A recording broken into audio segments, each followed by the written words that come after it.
તો હાલો મારા પ્રિય મિત્રો, ફરી એકવાર સ્વાગત છે તમારું આજના એક નવા વિડીયોમાં। મિત્રો, આજે આપણે ફરી એકવાર ગોપાલભાઈની અણી કાઢવાની છે। ગોપાલભાઈને તો તમે સૌ ઓળખતા જ છો, જે ખેડૂતોના મોટામાં મોટા ભક્ષક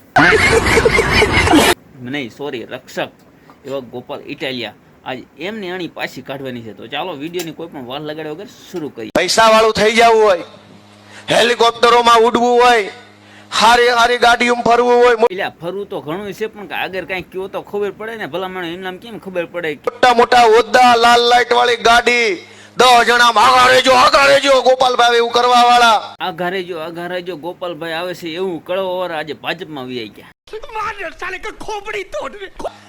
એ બધું જોતું હોય ક્યાં જવું પડે? એ બધું જોતું હોય તો પેલા તો કોકના બે ત્રણના હે ને ગરા મળવા પડે અને હારામાં હારા આંબર છેડા લેવા પડે, તો જ આપણે એ બધું જોવા જડે। બાકી તમે મહેનત જો સાચા દિલથી કરો ને તો તમને એ જોવા ન જડે। તો અમે નથી ગયા, હું કામ એ તો તમને ખબર જ છે, તમે શું કામ અમને પૂછો છો? હું કામ નથી ગયા બધાને ખબર છે કે તમે હારી ગયા છો। ને તો અમારા ખેડૂત માવતર ઓરા આવો, અમે તમારા દીકરા ને તમે અમારા મા બાપ છીએ, ઓરા આવો, આગા નહીં। એ જે અત્યારે કેવું છે ને ઓરા આવો, પણ જેદી તમારી સરકાર જેદી આવે છે ને હાજી ખબર તો તેદી પડશે। આગા નથી રહેવાનું, આગા તો ભાજપ વાળા રહેજો, આમાં ભટકાઈ જાઓ તો ભૂંગા ભાંગી જવાના છો। જો ભાઈ ભાજપ વાળા આ વિડીયો તમે જોતા હોય ને તો હે ને સેટા રહેજો, કારણ કે ક્યારે ભટકાઈ જાય છે ને કઈ નેઠો નહીં રહે। અમે તો ઓરા આવો એમ કેવા વાળા છીએ કે અમે તમારા દીકરા છીએ, નાના છીએ, કઈક તમને જોતા લાગતું જ નથી કે તેમ નાના હોય, તમે શીખવાડો। હવે ગોપાલભાઈ અમને આવડતું હોય તો તેમ અહીંયા હોય, તમારી જગ્યાએ ઈમે ન હોય, તમારે અમારી પાસે કામ કરાવવાનું છે। તો પછી ગોપાલભાઈ જો તમે અસલ અમારું કામ કરવા બેઠા હોય ને તો જાજા નહીં, મારા એકાઉન્ટમાં હે ને 1 લાખ રૂપિયા નાખી દો ને એટલે કામ બકી જાય।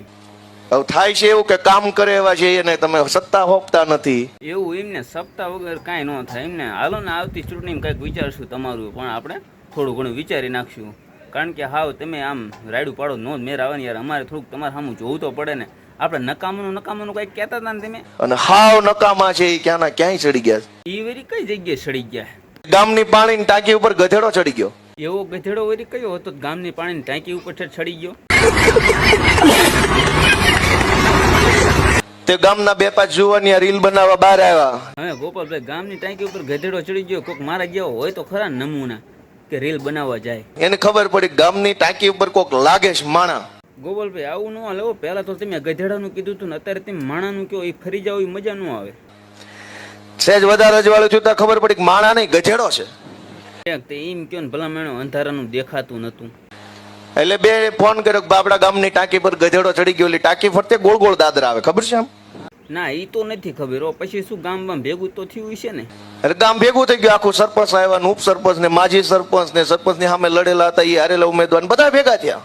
પણ હવે એટલા બધા તમે નામ લ્યો, સીધું કહી દો ને આખું ગામ જ ભેગું થયું કે ટાંકી પર ગધેડો ચડી ગયો। હવે જો તમે હેઠેથી આમ ટાંકી ઉપર જવા જાઓ અને ગધેડો ભડકે હારો હેઠે પડે, લે ગધેડો હારો હોય એ તો મને આજ ખબર પડી।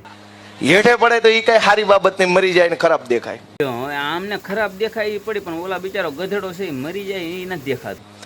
ગામ મુંજાણું કાને હેઠે કેમ ઉતારો ને કહેવાય ને કે હેઠો આવી, એમ તો કહેવાય નહીં, કઈ આમ આવે ને ભાજપ વાળા જેવું હોય નહીં।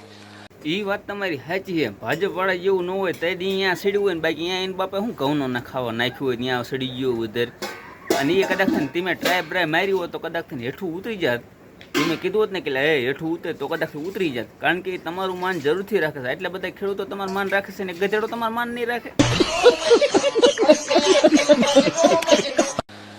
એટલે બધાએ ફેસબુકમાં કોમેન્ટ કરી કે ભાઈ અમારા ગામની ટાંકી ઉપર ગધેડો ચડી ગયેલ છે, આને નીચે ઉતારવા માટે કોઈની પાસે કઈ આઈડિયા હોય તો નીચે કોમેન્ટમાં જણાવો। એ ગધેડાને નીચે ઉતારવા માટે મારી પાસે એક આઈડિયા છે, પણ મને એટલું કહો તમે કે એ ગધેડો અહીંયા ઉપર ચડ્યો કેવી રીતે? ગોળ ગોળ પગથિયા વાળામાં ન્યાઠે જ ચડ્યો એમ? એવું એમને ગોળ ગોળ પગથિયા થઈને ચડ્યો તો એમને તો એવા ગોળ ગોળ પગથિયા ચડવાવાળા ગાંધીનગરની ટાંકી ઉપર તો એવા ઘણા ગધેડા છે જે માથે ચડી ગયા છે। ગાંધીનગરની ટાંકી પર કેટલાય ચડી ગયા છે? હવે હા, પણ ઈ બધા ગાંધીનગરની ટાંકી ઉપર જે ગધેડા પોગી જાય છે એ વાત સાચી, પણ આ બધા ચડી કેમ ગયા, અહીંયા પોગી કેમ ગયા એ તો જણાવો થોડુંક। આપણા હાથે જ પોગ્યા છે, જરાક ભાઈ સાહેબ બાપા આંખ ઉગાડો। એવું એમને આપણી હાથે જ પોગી ગયા ભારે કરી, આમ તો મેં કીધું આંખ બંધ હતી ખબર જ ન રહી કે આ ગધેડા અહીંયા કેવી રીતે ચડી ગયા, પણ આંખ બંધ હતી એટલે ખબર ન રહે ને. હવે તમે કીધું હે ને તો આંખ જરૂરથી ખોલી નાખશું. આ કેવા કેવા ગધેડા ગાંધીનગરની ટાંકી ઉપર ચડીને બેઠા છે.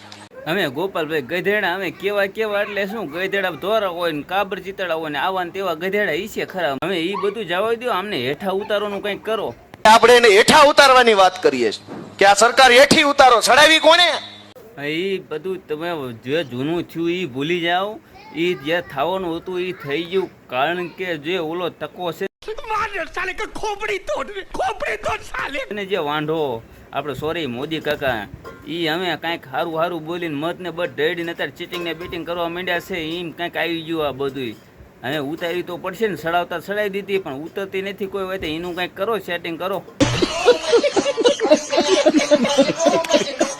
તો બસ આજના વિડીયોમાં એટલું મિત્રો. વિડીયો સારો લાગ્યો હોય તો લાઈક કરી દીજો, ચેનલ પર ન હોય તો ચેનલને સબસ્ક્રાઈબ કરી નાખજો. અને આ વિડીયો ફક્ત ને ફક્ત આપણે મનોરંજન માટે બનાવ્યો છે, તો કોઈએ ખોટું દિલ ઉપર લેવું નહીં.